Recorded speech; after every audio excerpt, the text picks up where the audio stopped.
Hi, I'm Babs, and it's great to see you again as we lean into wellness to build a better life.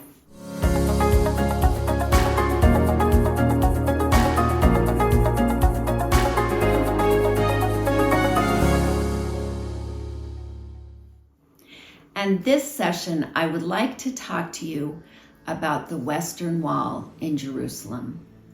The Western Wall has a huge significance for many people around the world, especially those who live in that region, but also for those who share the beliefs of people in that region. One of the great purposes of the Western Wall is as a place of prayer and of expression of emotion for prayer in that area. In Judaism, this wall is known to be as a part of the Temple Mount and is also a place that Christians view as part of the Temple Mount, and that Western Wall would have been considered a part of the Holy of Holies for the temple in Jerusalem. Interestingly, this is also a significant place called Al-Barak. It's significant to the Muslims because in this area, this is where Muhammad left his horse before he ascended up into heaven. So this is also significant to the Muslim world. Today I want to talk about this prayer idea. The Muslims call this place a place of weeping. Some Christians call it the Wailing Wall. In Judaism, it is a place of prayer that is sacred and holy. As we discuss and think about ourselves as whole beings, we have a mind, a body, and a spirit. And these things can mean different things to different people. But an expression of prayer can truly be an expression of emotional outpouring. Sometimes it's an expression of trauma and traumatic event, and that we need to pour out our hearts to a higher power or to the universe or to whatever feels significant to us in prayer and in seeking for divine mercy or in seeking to give gratitude for blessings that we have. All of these things are actually very important to our spiritual health, yes, and to our mental health. It's important that we have an outlet for our feelings and our emotions, both of gratitude and both of the feelings of receiving mercy and of asking for help. We know that in order to really have good mental health, we need to begin to accept our emotions, all of them. Sometimes it's uncomfortable to feel angry and we want to suppress anger. Sometimes it's uncomfortable to feel sorrow and we want to distract ourselves away from sorrow. And we want to not feel it. We want to not have to go through those feelings. And now, more than ever, we find ways to distract ourselves rather than in trying to sit in the discomfort of this experience. And I will tell you, as a mental health provider, that I believe it's critical that we work to actually allow ourselves to feel our feelings and to even give expression to our feelings. Now, we know with anger, it's not helpful to strike out physically and to hurt other people, especially not those close to us. Well, even those not close to us. We don't want to physically harm or mentally harm others when we're feeling anger or sorrow. So we do need to find an appropriate outlet for that, and prayer can be that outlet. At the Western Wall, many people will write down a prayer and fold it up and put it in the crevices of that wall. In fact, over 1 million prayers are put into that wall every year.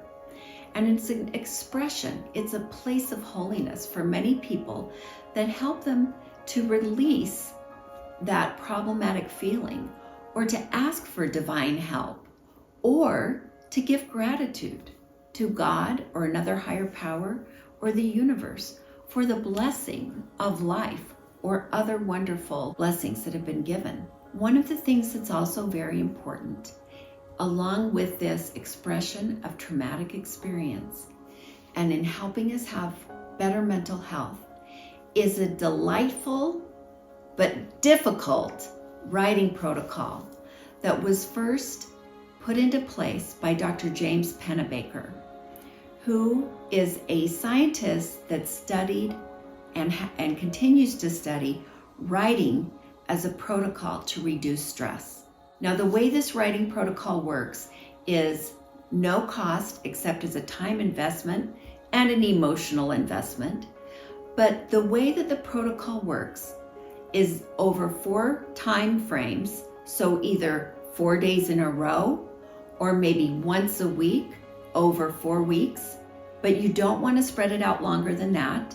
And you write nonstop for 15 to 30 minutes about your most traumatic or stressful event. And you write about it as a stream of consciousness. So the elements that you must have in the writing to be most effective is that you write down all of the events as you know them. Because of course it's our perception, not someone else's perception of events that matter. So we need to write down all of the things of the event, all of the things that are connected to it, linked in our own minds. Sometimes things may be linked in your mind to an event that wouldn't be linked in my mind, but it's your event. It's what's happened to you and all of the significant other events that feel linked to that one stressful or traumatic event. It's also very important in this writing, don't consider punctuation or spelling as important at all. It is good to have complete thoughts in this because it will help you to understand that experience better. But we want to write it as a stream of consciousness type thing where we're just writing continuously over the 15 to 30 minutes. We want to link all of the significant events that may be related to it. We also want to include all of the feelings and emotions that have gone with that event. So make sure that you put all of that in there. Now remember, this writing will never be shared with anyone else unless you choose to share it with perhaps a mental health therapist that you see. Please do not share this with someone other than that because it can be very stressful and cause kind of a secondary trauma. So you want to, if you're going to share it with someone, that's how you'd want to share it. It is also important that you do this writing exercise in the very same way 4 times. So you can do it one time in 4 days or every other day. It just needs to be compressed into 4 weeks. So no more than 4 weeks, 4 writing events. The exact same event you're going to write about all 4 times, including all of the surrounding facts as you know them, including all of the emotions or feelings that come up for you with this event, and any linked events in your mind that have happened to you. I encourage you to try this. Dr. James Panabaker found this to be helpful for mental health for not just a day or 2 or a month, but potentially for years from the one time, the 1 4-session time. Please try this. It's little to no cost. If for some reason you begin the writing, it becomes far too stressful or traumatic for you to continue, set it aside. And you don't need to worry about doing it. It's not a requirement. This is something that has just been shown in over 200 peer-reviewed scientific journals to show increase in mental health. Interestingly, it's also been shown to benefit physical health. It's been shown to improve your immune system. This is such an incredible discovery or rediscovery. I learned about it on Huberman Lab, and I have studied about it, and I think it could be very effective for you. And I think it could feel a little bit like a Western Wall prayer experience, where pouring out your heart for all of the difficulties that have surrounded this event could really be helpful for you.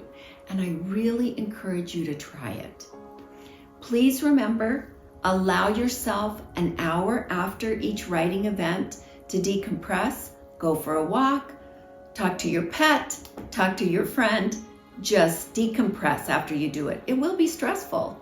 This is going to bring up some difficult things, but we're going to do it 4 times. And I want you to notice what happens after those 4 times. See what happens. You really don't have a big investment to lose on this. So I encourage you to do that. I also encourage you in your own prayer and meditative experience and practice. This is something that can allow us to connect ourselves to deity or our higher power, or if that is not your faith walk, to the universe. That this can help you in your personal life to feel closer to a force that is outside of you, that is greater than we may be as individuals. I really hope that this will help you lean into wellness as we work together to build a better life. Thank you.